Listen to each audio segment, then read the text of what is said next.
Okay, hi. So I mentioned at the end of my last recording that I wanted to do a bit of a review breakdown um, video. Just kind of talking. I haven't really been very vocal during my recording sessions, um, and I'm still, getting used to playing and talking to a microphone. So I feel like I haven't really talked a lot about my opinions, how I feel about the game. And so that's what this is gonna be. No gameplay. This is just playback of one of my previous recordings. This is my late master attempts. Excuse me. But yeah, I just kind of want to talk about my feelings and analyses and review of the game so far. Um, I've just finished Act 1, so this feels like a nice place to start. I think for sure I'm probably going to do one of these at the end of every act.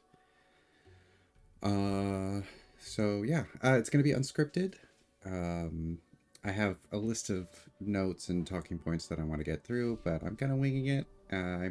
Not I might miss a couple things and I might not delve deep into every point that I want to talk about. So I might miss some things,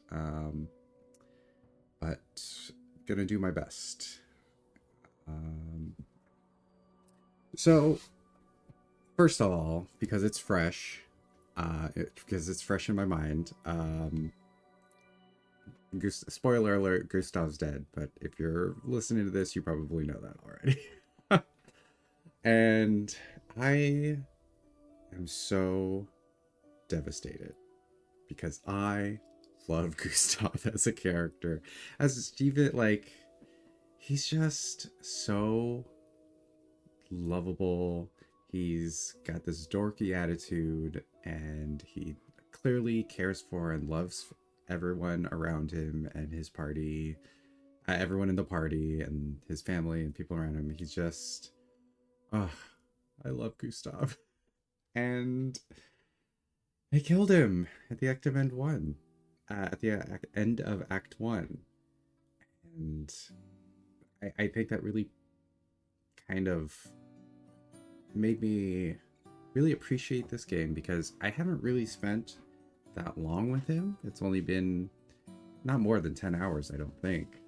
Uh, but the way that they were able to write this character and really endear me to him, even though I barely know him, is really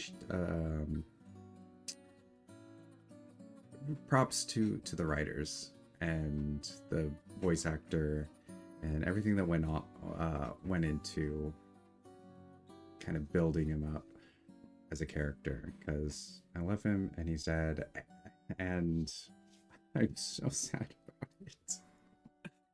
Um, yeah, I one thing that okay, part of me hopes that he comes back some way, but another part of me hates when they resurrect characters after they die. I think if a character is going to die, they need to stay dead in order for it to be meaningful. Um, but I'm going to miss him so much. And his replacement, Verso, I feel like casting kind of cheats. His casting cheats a little bit because knowing that he's voiced by Ben Starr automatically endears me to him because I love Ben Starr. Um, but he doesn't feel like a true and proper replacement to Gustav, even though they have similar skills, like, well, obviously their weapons, um, and then also him being able to provide powerful. This sort of concept of building up, um, building up charge, right? With comparing Gustav's overcharge mechanic to Verso's perfection mechanic. Um, they're very similar, and that's obviously pretty intentional. But Verso doesn't feel like a straight replacement, so that gives me hope that I don't hope or I don't know what to call it because I don't want him to come back, but I want him to come back. But I don't know. I think there's room for Gustav to come back because he could fulfill a unique role outside of Verso. But yeah, I love this man. He's great. Requiescat in pace. Oh. But to talk about a little bit about the other characters, I've talked about it before, but right now, Lune is my favorite. Outside, other than Gustav, Lune is my favorite. I love her. She's got such a.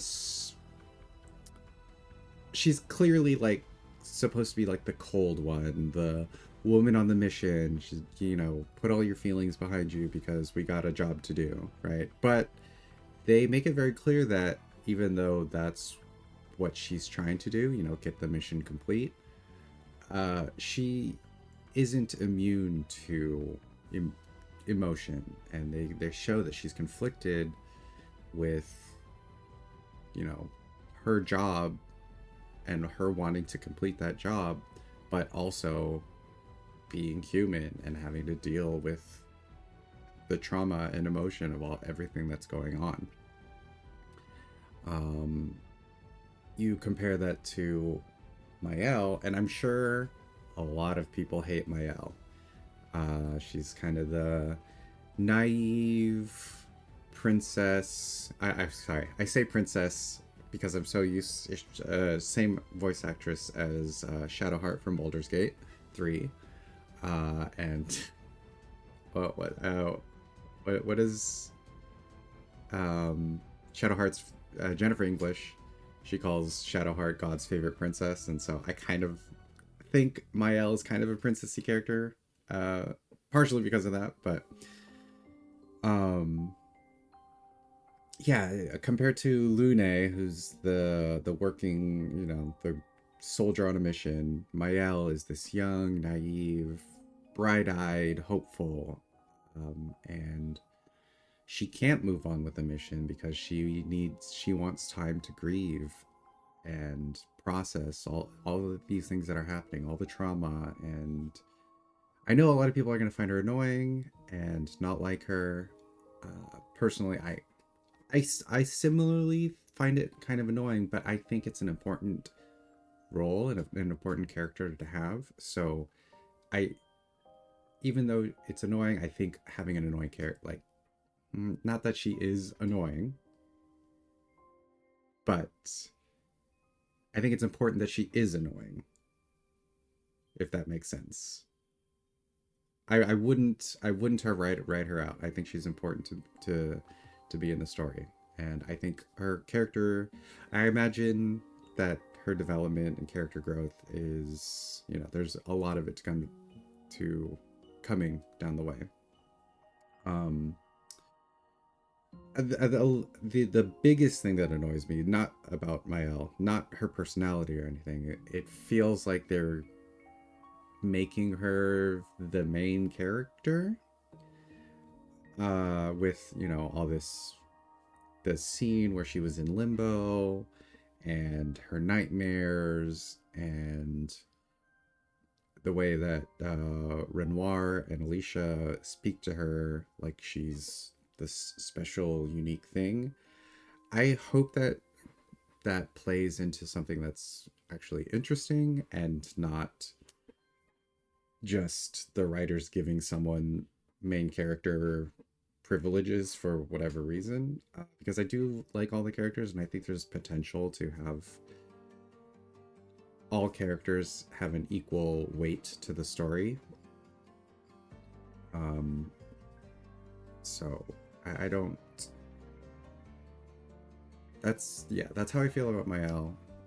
I think she's annoying, but important for the story. I just don't want her to become the main character, the one, or like the chosen one. You know, I don't want that. So we've got Lune, Mael, and I haven't spent a lot of time with Ciel so far, but what I like about her energy and her like character right now is that she's in the middle of Lune and Mael. The Lune, the mission girl, and Mael, the young naivete. Ciel's in the middle of that. She understands that they have a mission to do, but she also understands the needs of the party. You know, the expedition motto is for those who come after, and Lune is all about that. She's thinking, you know, we need to complete this mission, and if we don't, we have to think about the people that not just our expedition's mission, but the future expedition's mission, making sure if we're not successful, then we have to make the next expedition successful, right? She's thinking about the future and the overarching goal of Lumiere. And while Ciel also understands that, she understands she understands for those who come after, but she also understands the expedition also has its own needs, right? 33, Expedition 33 also are human, and they have emotional needs, and she understands that they need to have their time to process the emotions and the trauma and all of that. So she's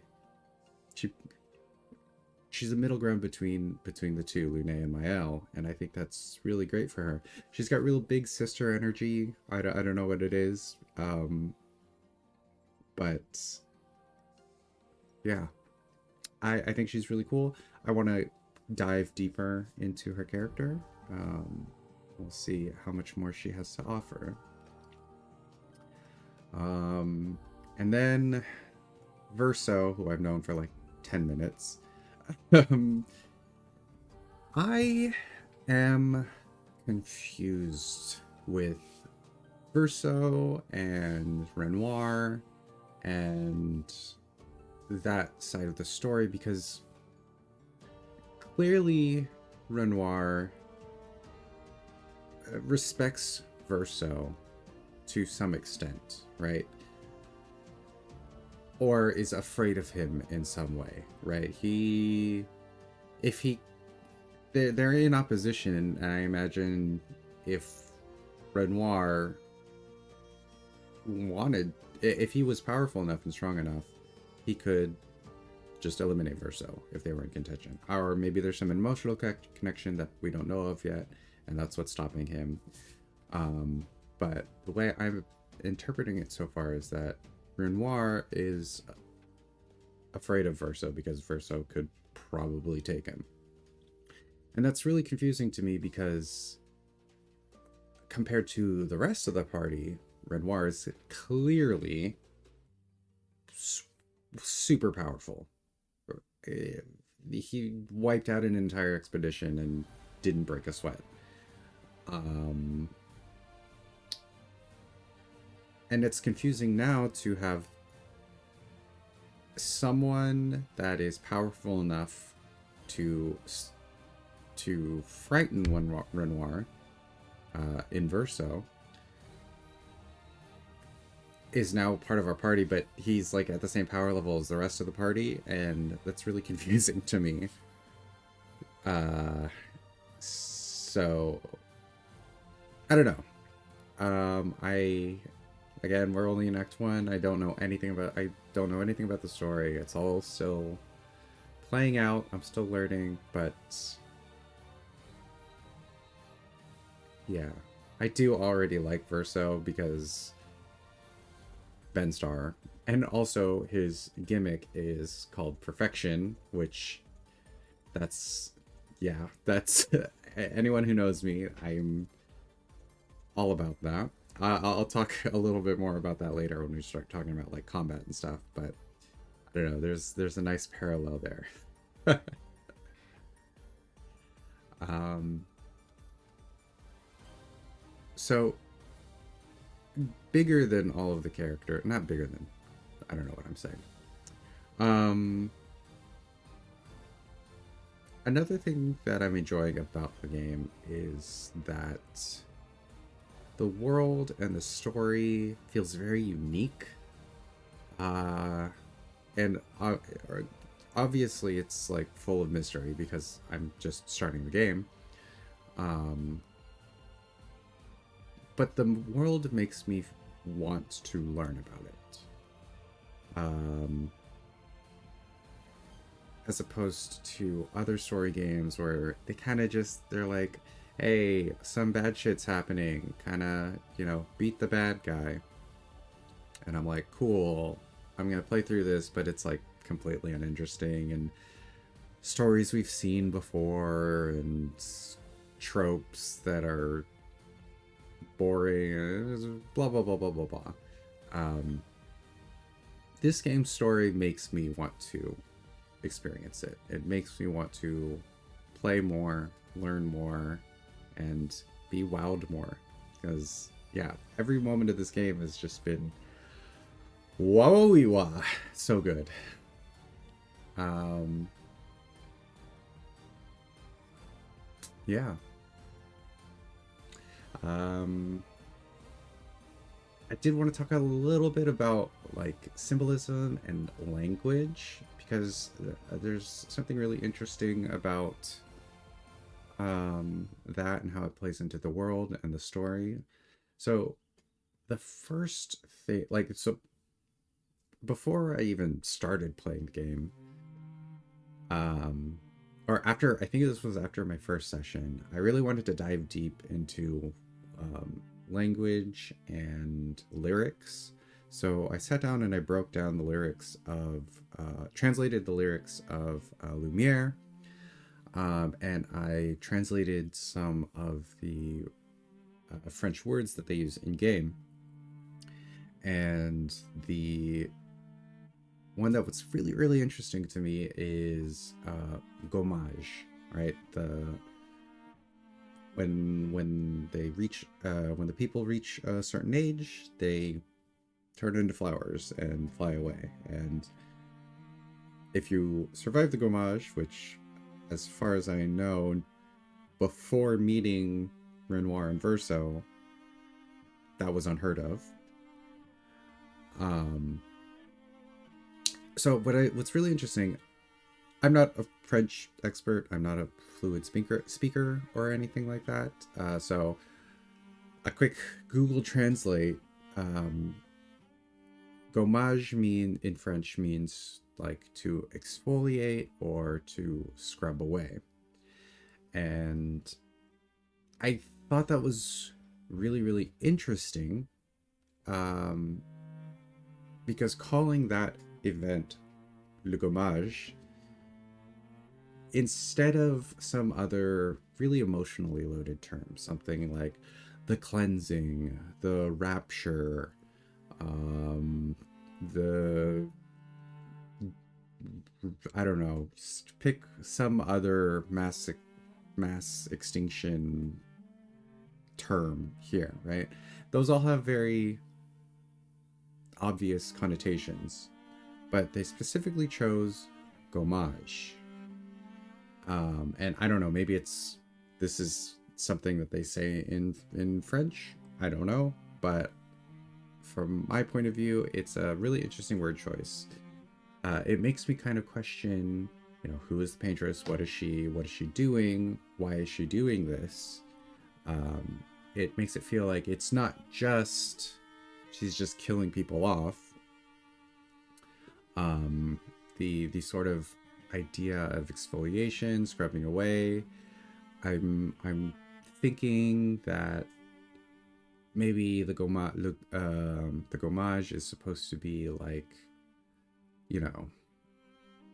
a cleansing of some sort, or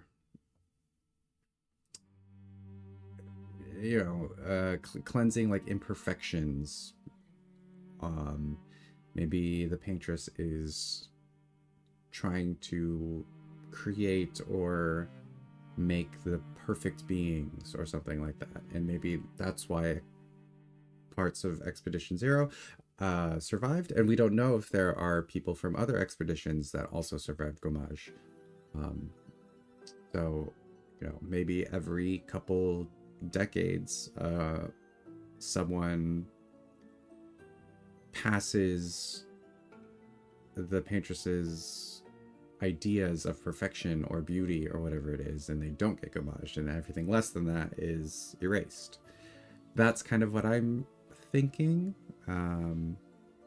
Maybe I'm overthinking it, I don't know, but I think there's some fun, interesting space to explore there.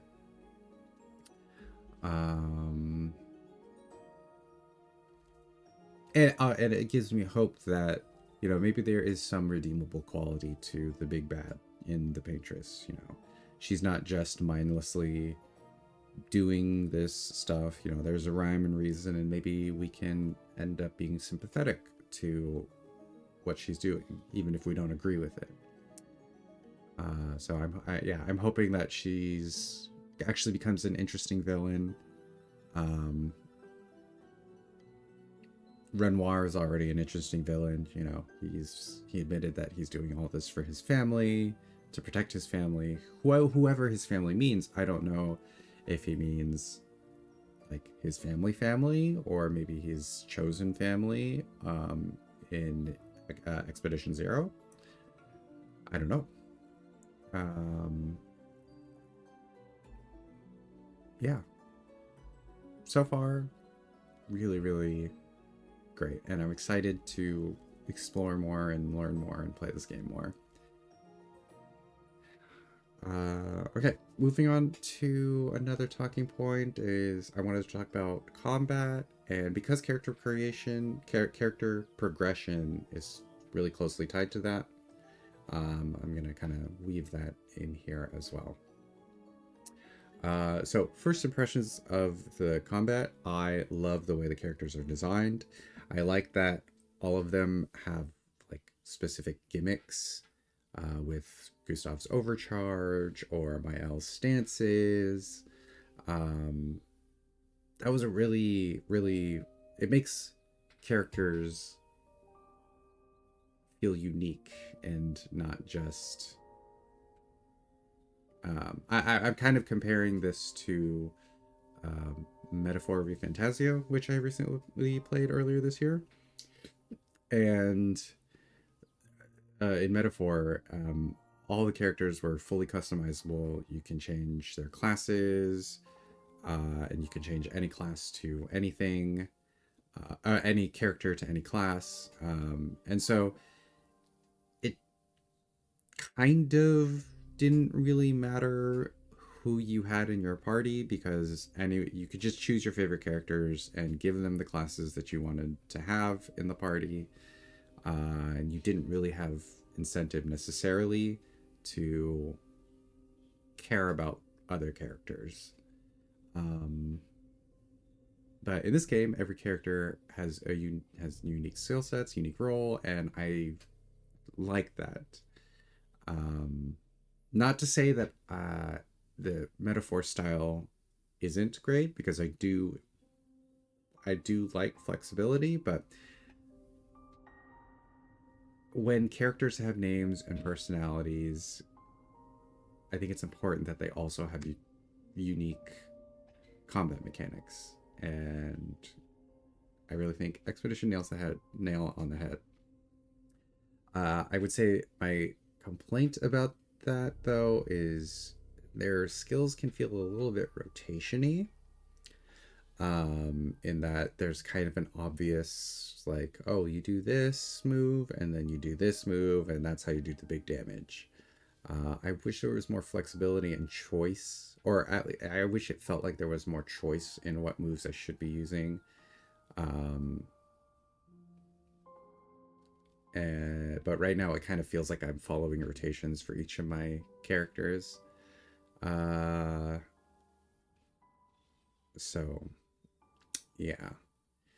I've been having a ton of fun with the parry system. So, but it's kind of double edged because this is gonna sound like a hot maybe a hot take, but parrying in this game is too strong, and it kind of makes everything else useless. Um, it doesn't matter what weapons or equipment or skills or whatever level you are. It none of that matters as long as you can parry. And I kind of I kind of enjoy that. Um, I am very much a mastery skill based type of player. And I, yeah, like I'm not saying that this is inherently good or bad, but for me personally, I really, really like that even though it's a turn taking RPG and, you know, you can kind of typically you would like out level or create strong builds to be successful in this game. In a game like this, in this game, you can just ignore all of that and just be good.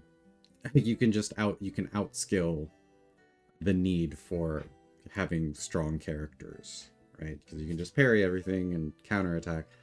Um, so for me, I really enjoy that. I know that's not for everyone, but I think it's important to talk about because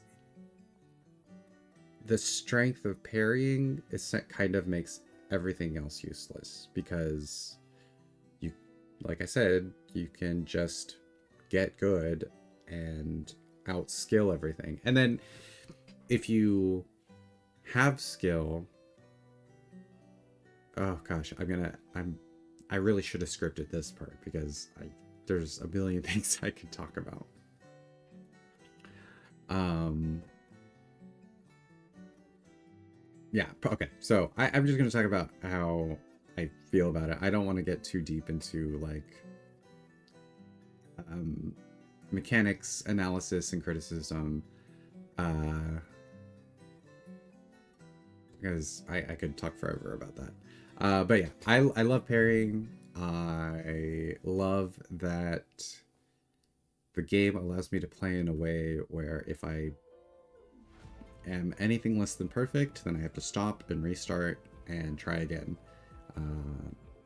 I love that type of practicing something over and over and over again until you've perfected it. I have background in music and theater and performing arts and dance. So rehearsing something over and over until it's perfected, that's my bag. That's everything I love. Um, uh, on a side note, this Lampmaster fight was way too easy. And I know you're watching videos, recordings of me dying several times. But my big complaint about this fight is that shooting the lamps should not refund AP. I think this fight would have been way more interesting if I had to manage my AP to take out the lamps. But because shooting lamps was free, it just made things way too easy, in my opinion. Obviously I still had to like dodge and stuff and parry and stuff, but I wish it had that extra layer of difficulty of AP management. That I think that would have made I would have had more fun with this fight.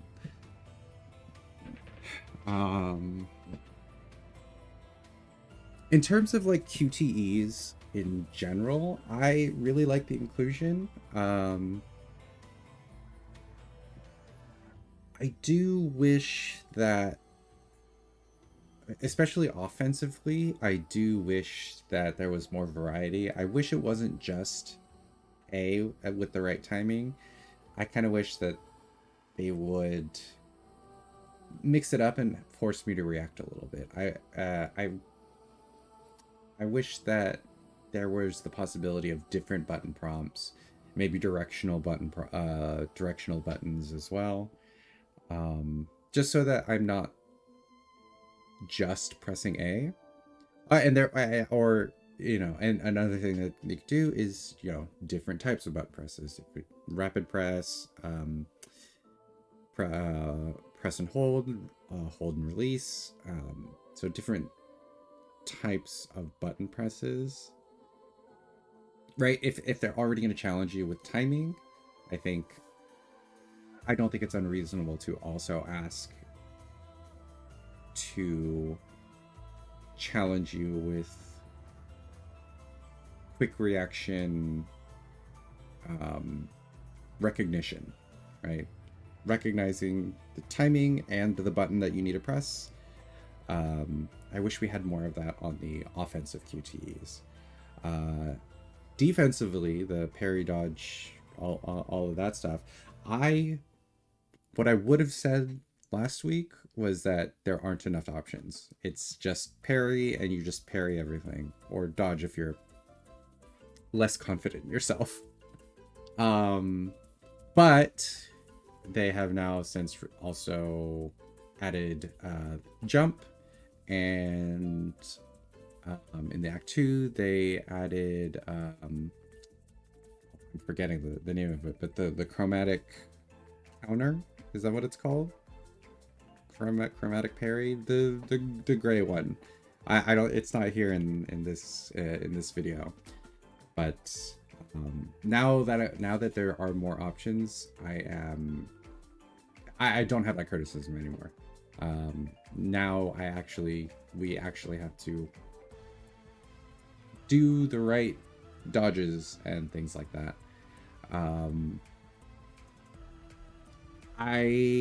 Another thing that I would have liked is, but I imagine it's coming. One thing that I think is missing is fainting. I haven't seen any enemies feint their attacks, or make you react differently, right? Their attack patterns are always the same every single time, and once you get it down, it's the same every time. So I'm hoping, and I there's no way that they don't. I'm sure that they will. I'm hoping they have enemies that will feint and juke you out, and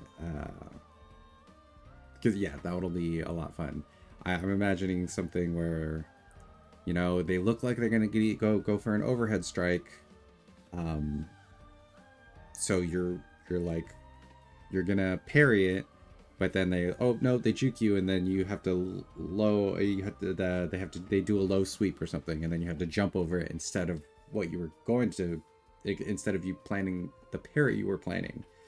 I'm hoping for stuff like that, and I'm hoping that when they do add fainting enemies, it's not just changing the like if it's supposed to be a parry and then they feint, but it's still a parry. I hope that's not the only type of feint that they have. I hope that their feints actually change the button that you have to press.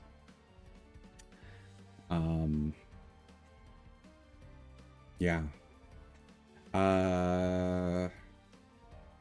The other complaints that I have about character progression is I have way too many Lumina points. Lumina, the extra Lumina that I can add to characters. I feel like I have way too much. If you've been watching up to now, you know that I haven't used any, but I see how many that I have, and I could just it's too much. I think, at least in this early in the game, I think it's okay to have that many if you were to farm for it, but I don't farm, and I already have way more than I need. But also, I'm a very minimalist type of player when it comes to RPGs, so yeah, maybe that's why it feels like that, because I don't like using them in the first place anyway. Yeah, lots of yeahs. Sorry. This recording is going a little bit longer than I planned. I'm sure this is kind of boring shit for you to listen to, but this is mostly for me anyway. It's not for you, listener. I think that's mostly what I wanted to talk about. Oh, music. Oh, God. It goes without saying, music, fantastic. Love every track, everything. Not only is all the music fantastic to listen to, there's such a wide variety. We've got the Goblu EDM shit. You've got classic French style music. We've got some jazz in the casino. Yeah, wide variety, and all of it is fantastic. Loving every moment of that. Even when I first booted the game, I really tried to lower my expectations of this game. I've been following it for a long time. Ever since they first teased it years ago, I've been looking forward to this game. I've been excited for this game. But I didn't want to overhype myself and play the game and get disappointed. So when I finally bought it, and when I finally bought it, I was like, okay, don't expect the world. It's not, don't set yourself up for disappointment.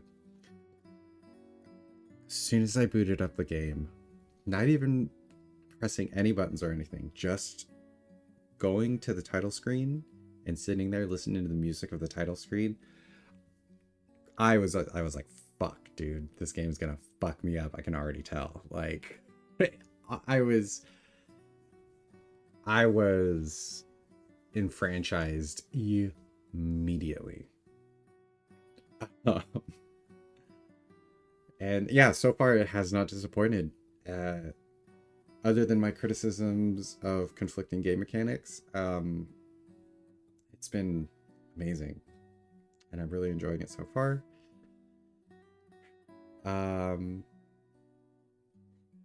Yeah, I think that's gonna be the end of my rant, because now talking about this game, I just now want to play it. So I'm gonna call it here. I'm sorry if I forgot anything, and if I didn't go in depth enough about things that I really wanted to talk about. I think I do want to talk more about criticizing this game from a game developer, a game design perspective. I'm not a professional game designer, but I'm hoping maybe someday to be one. So I try to analyze games from that perspective, trying to think like a game designer.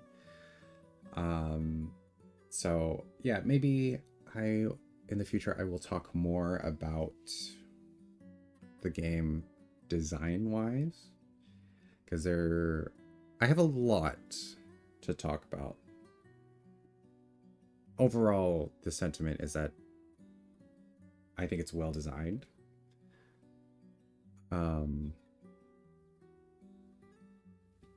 And you can clearly see the inspiration.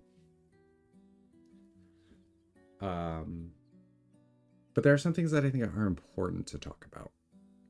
I'm not going to get into it, but that will be some talk later in the future. In any case, I'm going to end the episode here. Thanks for listening.